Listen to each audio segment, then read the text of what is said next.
I'm Jack Newton, CEO of Clio, and this is the Daily Matters Legal Podcast. This week on the show, we're taking a look back at some of the key themes, topics, and moments from our first 70 episodes. Each episode focuses on a different topic playing a central role in the future of the profession, and today's show is a meaningful one. In it, we will revisit the series of interviews we conducted in the wake of the death of George Floyd and the subsequent protests that shone a spotlight on systemic racism, police misconduct, and the need for lasting reform. From episode 52, Raphael Davis Williams, Director of Equity and Inclusion at ACLU of Ohio. And as you pointed out, Raphael, you've dedicated so much of your life's work to changing society for the better. It's really been something you've spent your life's work on.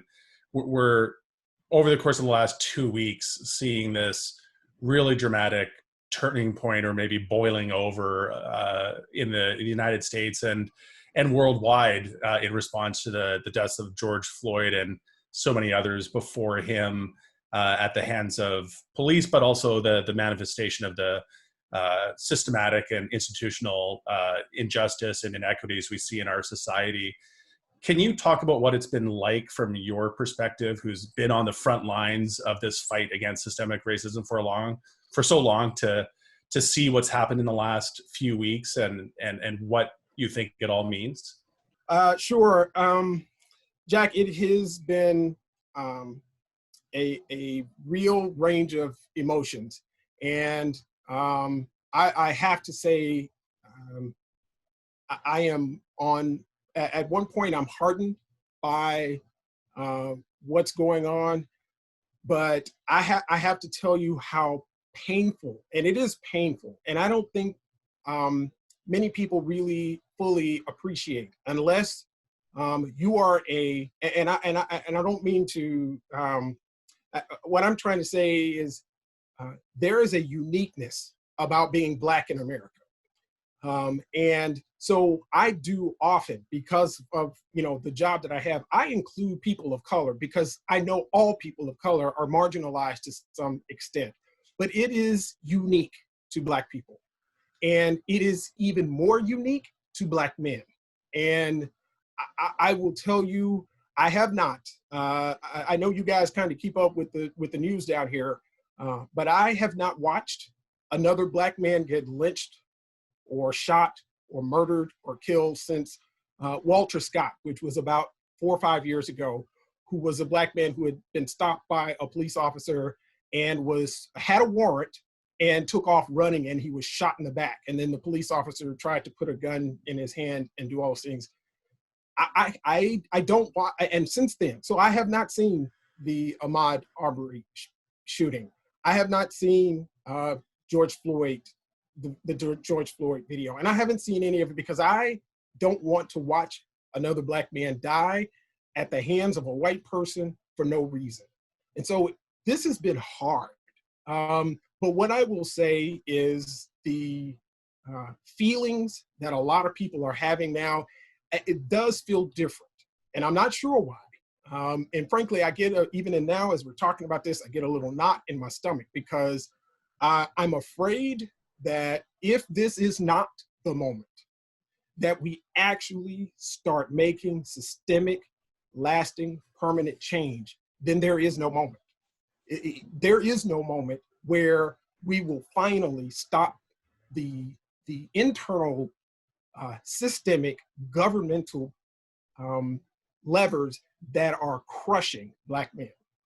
And I get nervous, even as we are in a moment now where we have a lot of people who are supporting us. I've seen protests internationally from Germany and London and in Canada and all over the world.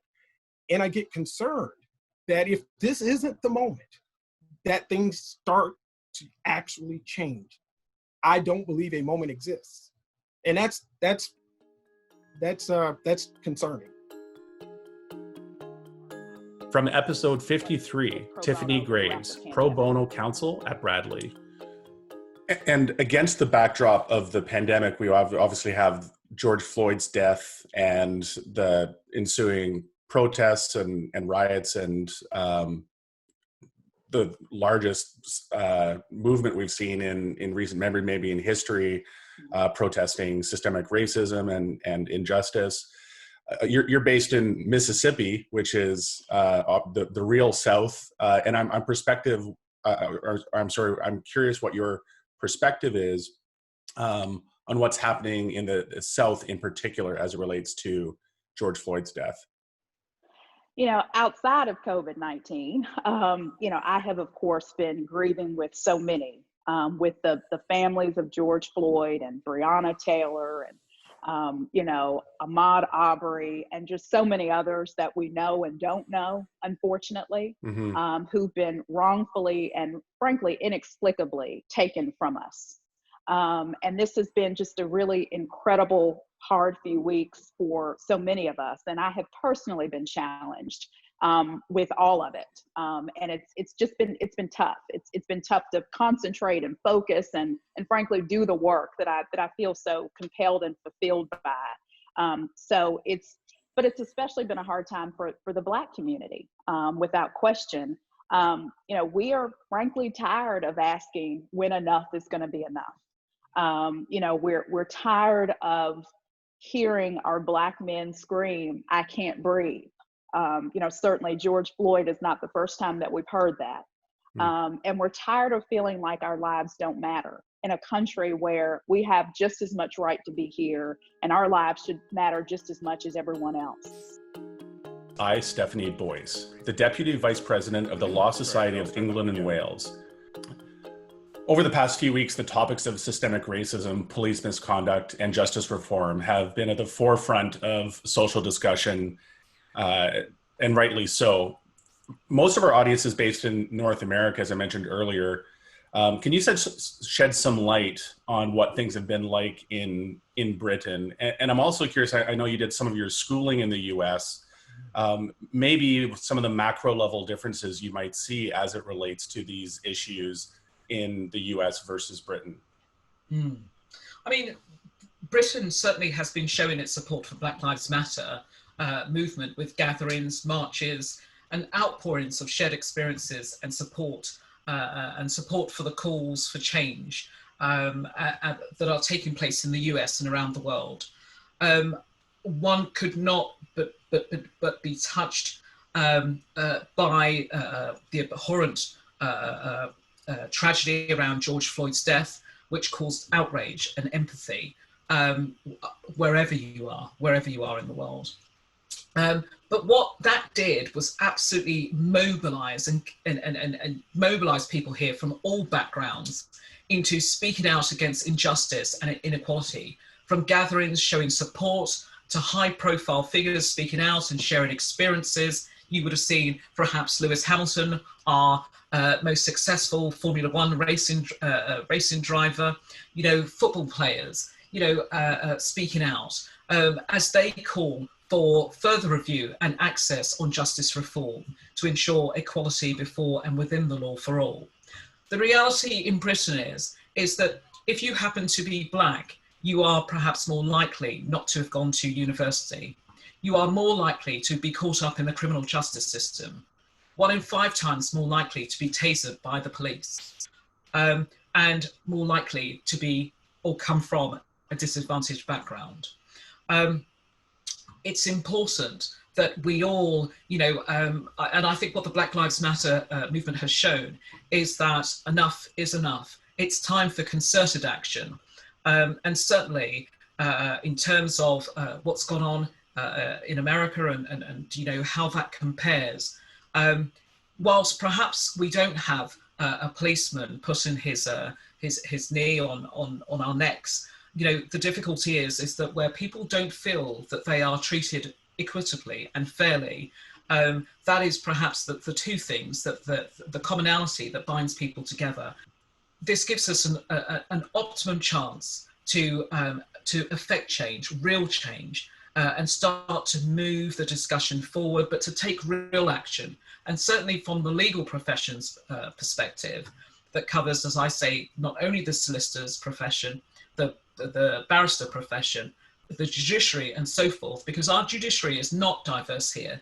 And there have been a number of initiatives over the years to try and increase diversity amongst the judiciary, because it must be that we must reflect the society we seek to serve. And so it is, this gives us a real opportunity to step up those concerted efforts to increase diversity and inclusion. From episode 54, André Robert Lee, director, producer, professor, and keynote speaker at Point Made Learning. It sounds like a really eye-opening exercise. And as you point out, there's systemic racism manifests itself in ways both big and small. And it feels like so much of the discourse that's happening right now is around this idea of opening up people's eyes to the fact that simply not being a racist is not enough. It's about being anti-racist and about understanding the kind of structural racism that exists and being cognizant of it, but also when you have the opportunity acting against it and being able to speak up. And it sounds like this way you have of working with organizations also helps build the comfort level in having the hard discussions, which you won't get from just passively consuming a webinar that was delivered to you by HR. And can you maybe talk a little bit more about that, about the conversations you see start happening and what you've seen happen in a room when people start getting comfortable with those conversations, which are deeply uncomfortable to have without question. We walk in the door and we say, get comfortable being uncomfortable, and what we find is our approach to it works. Like we aggressively work to not use what I call the phraseology, The words are very important. They're very true. Microaggressions, feeling triggered, all that is very real. We don't use that in our language and in our approach to the conversation and work. We try and be very conversational, be very intellectual, and dig right into the root. Because what I honestly have seen, I've seen people who know all the words, but don't have any depth behind it. And we're trying to get to that deeper level because we're thinking about change. We do an exercise called at the end of this 5-week workshop, we do an exercise called Start, Stop, Change. So you studied all this work, you studied all this material. What are you going to start doing when it comes to being an anti-racist individual, person, worker?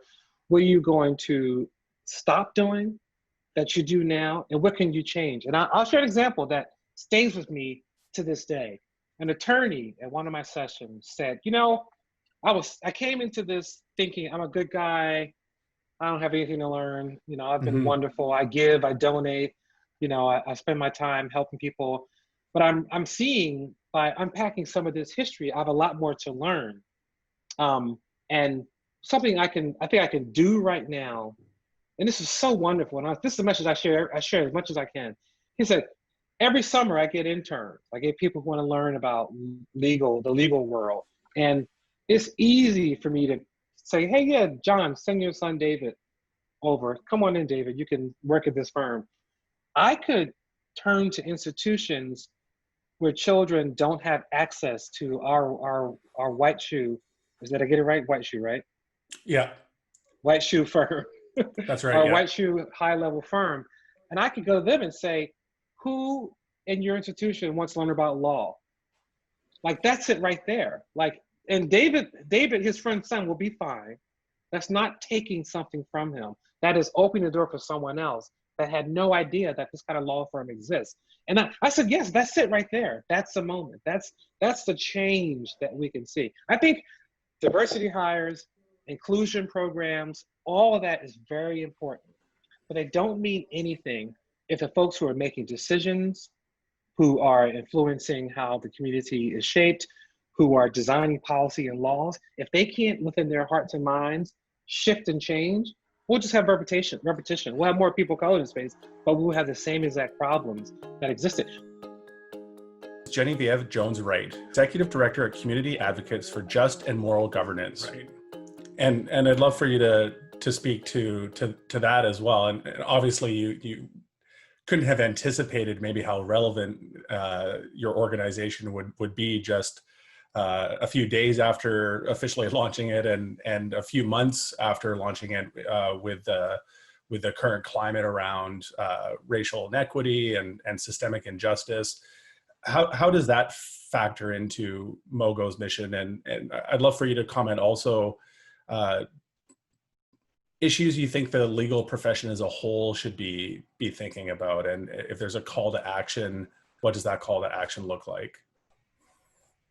So what we've seen in the aftermath of the murder of George Floyd and the ensuing events is that words alone are not enough. And I describe it as a rerun of shows that we've seen many times. If we look at what happened after these episodes of school shootings, we had members of Congress and other elected officials not do anything about the school shootings. They gave these symbolic gestures. They gave their thoughts and their prayers, but there was no action to back it up. There was nothing that they did that would actually prevent the next school shooting from happening. And my fear is that we will not seize this moment. And I use the word moment very intentionally because America is very fickle. And just as we were inundated with news about COVID-19 day after day, 24 hours a day, the coverage has now shifted to the Black Lives Matter movement. And just that fast, we forgot that we were still under a pandemic that is life-threatening. So much to the point that cases are rising yet again. And we've shifted the perspectives to the Black Lives Matter movement. And just as fast as we've shifted there, our attention can go away to the next quote unquote hot issue. And so it's not that I believe that Black Lives Matter is simply something that is momentary, but it is something that we have to pay attention to and actually give actions to, and not just words.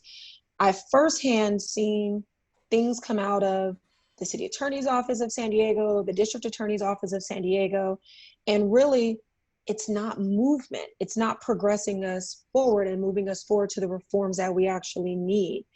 And so with this particular moment, with seeing how many people of different races, cultures, creeds, and belief have taken to the streets and have demanded that there be an honoring of Black lives, that this actually translates into something.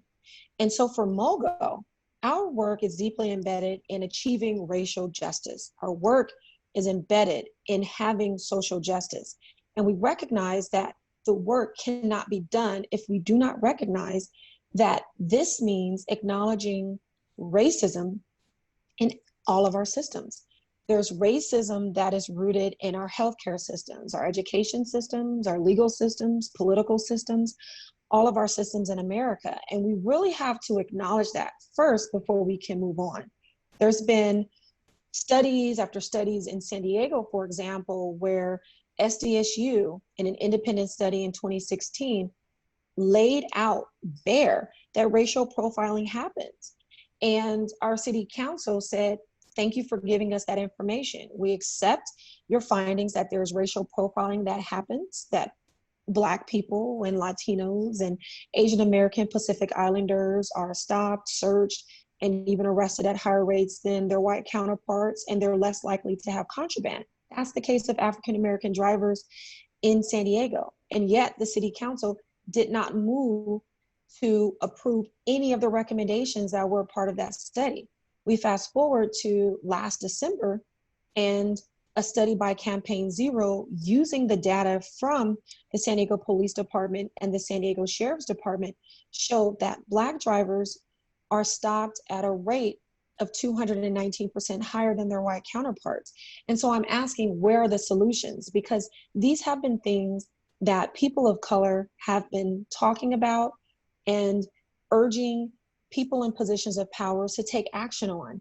And all of our demands have fallen on deaf ears. And so I'm hoping that at this moment, we actually seize this moment that confronts us to actually put into place much needed reforms and changes in our policing and in our criminal justice system as a whole. From episode 55, Andrea Alexander, New York City attorney and social change advocate. And what does that deeper work look like to you when we look at the kind of conversations that need to be happening, the kind of change that need to be happening? I do think there's a problem of the window dressing type courses that we see, the workshops, the online courses you take for half an hour and get some checkbox that obviously are not going to be the catalysts of real change. What's it look like to go deeper and actually have conversations or have education at law firm levels that will drive some of the shift we need to see? You know, that's a tough one because, you know, I truly do believe to some extent that, you know, a part of it's going to be the individual will to see change, right? What are individuals doing when they go home? What are they talking to their children about? What are they talking to their families about? Because it's not going to happen in isolation. You're not going to turn off your diversity radar, you know, when you leave the office. It's something I think, especially as Black people, it's something we carry and walk around with every day. So I do think what companies need to do is to continue the conversation. It cannot end when a quota is met. It cannot end when the number of senior leadership is at a desired amount, and then that representation gives comfort. I think we'll see it when we both see the physical and the visual presence of other people outside of the traditional norm. And it'll be more, you know, it'll be bringing in, if you're going to have workshops, the right people. It's going to, you know, a lot of companies are going to start thinking about and talking about allyship, right?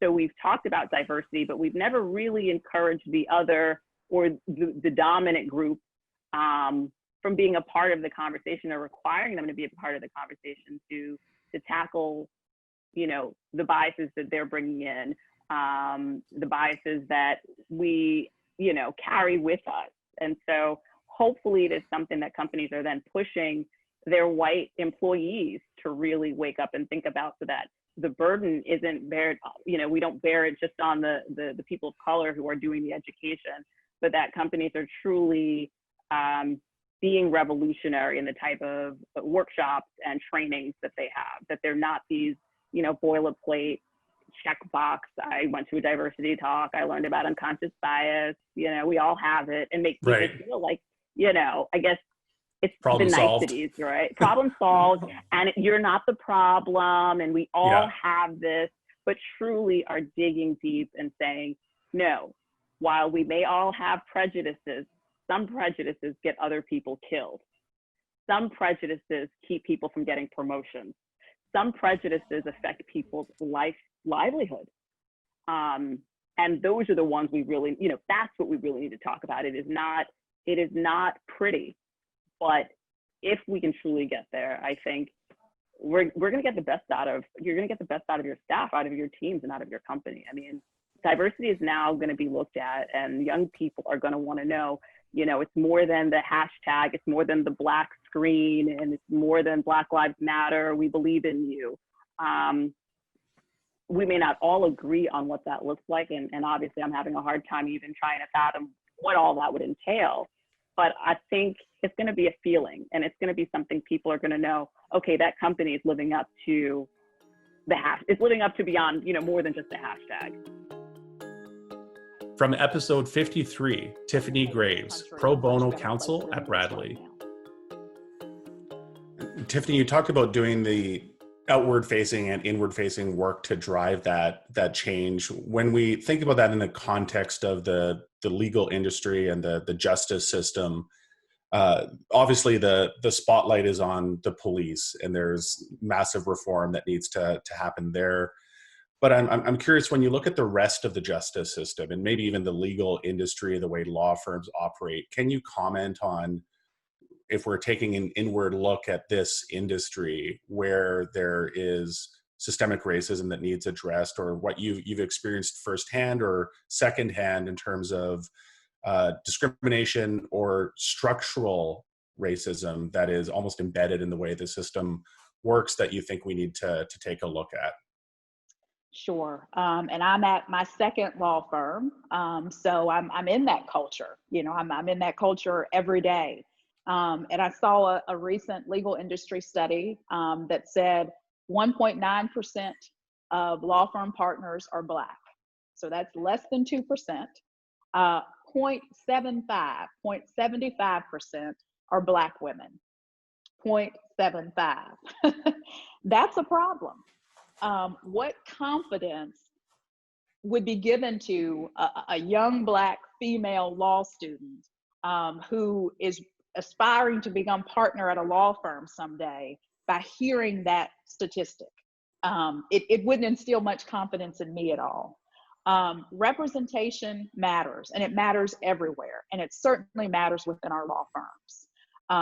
Inclusion matters. It's not just having a sea of diverse faces. You know, it's making sure that those diverse attorneys who come into your firms are having meaningful experiences, are having the opportunity to engage with clients, are having the opportunity to engage with the decision makers within your firm, are having the opportunity to engage with work that will put them on a path of partnership, if that's what they aspire to do, or leadership within the firm. So it's so much more than just diversity. Sometimes we focus so much on that we lose the inclusion piece that is also so critical. It's not enough to recruit diverse attorneys into our law firms. We got to do everything we can to retain them. Right. And I've seen far too often, lawyers of color, diverse attorneys who start at firms and start strong, don't have the support that they started with. They lose it over time because people get busy with other things and think, oh, he's doing okay, she's doing okay. And that truly impacts their legal career and their legal trajectory. Firms have to do more. When you're giving meaningful work and opportunities to engage internally and externally, it puts you on a better and stronger and more positive path towards success at these firms. And that's the types of things that we've got to look at. It also requires clients who insist that diverse attorneys be put on their cases. And I can speak to this personally. When I worked at a firm, almost a decade ago, there was a client who came in, a major car company. I won't mention their name, but he came in and he said, I want Tiffany on my cases. And he said, and let me be clear about this. I don't want her just in name only on my cases. I want her writing the motions, attending the hearings, going to trial. And if I don't see that happening, you will lose this work. That's what it takes. It doesn't just mean a list of attorneys and you have Tiffany Graves, African American, check the box. How is Tiffany meaningfully engaged in the work? Is she a part of these cases? Is she a part of being a part of the work of your firm? Those types of things. That's the stuff that matters. Genevieve Jones-Wright, the Executive Director at Community Advocates for Just and Moral Governance as well. Absolutely. When you think about the trajectory that you want to hopefully see realized, and you think about where we might be able to get as a legal industry and as a justice system in 5 to 10 years, what does that look like to you? I'd love your vision of, if we do have the kind of impact and drive the kind of change that we hope to, what does the system look like in 5 or 10 years from now? So as a system, and also as individuals who are involved in the system, because we really do have to take ownership of this. Yes, we have systemic rules and policies and things that transpire, but we are also people with choices. And so my answer would be the same for the system as a whole, as well as the individuals inside of the system. We have to really act with compassion, concern, and care. And that's the key. I want to see more compassion, concern, and care in our legal systems in 5 to 10 years.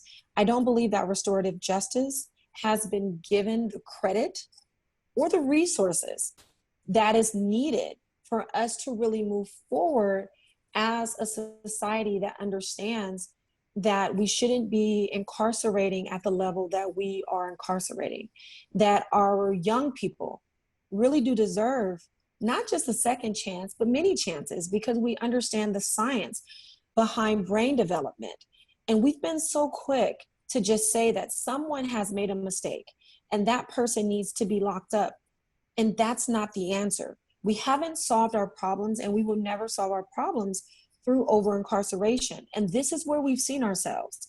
I think if we've learned anything from this pandemic, this COVID-19 pandemic, is that we don't need to warehouse people, that we can still be a safe society. We can still release people who are pending criminal incarceration or pending criminal prosecutions, and let them have their day in court if they're not a true danger to society, so that they can still be with their loved ones and not face these inhumane conditions. I think we've learned from COVID-19 that bail is not the answer. I mean, all of these things that we were told had to be because this is the way it is, we were finding out that it's not true. I mean, if you look back at 2018, the headlines read that California was finally getting rid of the bail industry and that we had dismantled this bail system. And 2 years later, we were operating the exact same way. But then COVID-19 hit, and we had a mandate from the Judicial Council of California saying, no, for these offenses, which was the majority of defenses, people had to be released on $0 bail. And our world hasn't gone topsy-turvy. Our crime rates haven't skyrocketed, and we're okay. And so we're really kind of learning that all of these things that we've been fighting against as reformers that we were told we need in place in order to stay safe, that it's not true. And I want us to continue down that line, that we don't have to accept what the status quo has given us as what has to be, because we can dream and we can reimagine a better society where we're not just warehousing people for the sake of warehousing them. And we don't have this school to prison pipeline. I mean, there's so many other things that I can point to, but I really hope that after this pandemic, that we never return to the same place that we've returned. If we look at civic engagement and how we conduct our city council meetings and even court hearings, people have more access now because they're willing to allow for us to do things virtually. And I hope we never return to where we have to come down to City Hall during a work day and take time off so that the working person can't have their voice heard at City Council. I think that there's so much to be learned about this pandemic. And this is why I always say that even in the middle of a crisis, we can find the opportunity. And we found so many opportunities with COVID-19 and also in the wake of George Floyd's murder. From episode 52, Raphael Davis Williams, Director of Equity and Inclusion at ACLU of Ohio. Raphael, to conclude our conversation, it's been such a powerful conversation, and I appreciate the perspectives you've been able to offer. We talked earlier about whether we're at a tipping point or not, and if we're not at a tipping point of change, we seem to at least at a tipping point of awareness, where the United States and the world at large is more aware of these issues than ever. If we want to translate that into change, what would you like to see happen next? Especially to my white male friends, my cisgendered straight white male friends. What you can do is use your privilege. Use the privilege that this country has said you have, whether you think you have it or not. Even if you're in the most awful poor situation, I can guarantee you put a black man in that same situation and his situation is worse. So when I say use your privilege, that means when you're sitting in your company staff meeting and you hear that off-color comment and you think to yourself, "Ow, that was cringeworthy." We've all been there, right? I mean, you hear that and you go, "Ooh." Yeah. Don't just do that. Say something in that moment. Like that's really not cool. In fact, that's the reason George Floyd was brutalized and murdered the way he was, because people don't have value. They don't value Black lives. They don't value Black men. So I say to not just, and I say that specifically to white men, because in this country, in America, there is no higher pinnacle of demographic. You don't get higher on the demographic ladder than a cisgendered straight white male, unless you're wealthy too. That just, you don't get any. There isn't anyone who has more influence, more sway than you. And I would implore all those people to start using their voice and their privilege to say, this is not going, and we've seen it. We've seen some of this. We've seen Tom Brady and Aaron Rodgers. And, I don't know how much, football you guys are. I know enough to recognize those names. Okay. And so, when you are a wealthy, in this country, voting rights started with land-owning white man. Right now, start use your voice on our behalf. And I will say this while having the opportunity. This is not the time to have your friends who are people of color initiate and carry and do all of these things. We can't, because for more reasons. One, we're traumatized. And even if we weren't, if we had the power to change things, don't you think we would have? You think we really are just, kind of sitting around like, we could do better, but we're just going to sit this. The people who have the ability to make a difference, use that. So don't be aware when you do that. Thanks for joining us on Daily Matters today, a podcast from Clio. Rate and review wherever you get your podcasts, and subscribe so that you never miss an episode. Daily Matters is produced by Andrew Booth, Sam Rosenthal, and Derek Bolin, and hosted by yours truly, Jack Newton. Thanks also to Clio, the world's leading cloud-based legal technology provider, for supporting this podcast. If you'd like to learn more about Clio, please visit clio.com.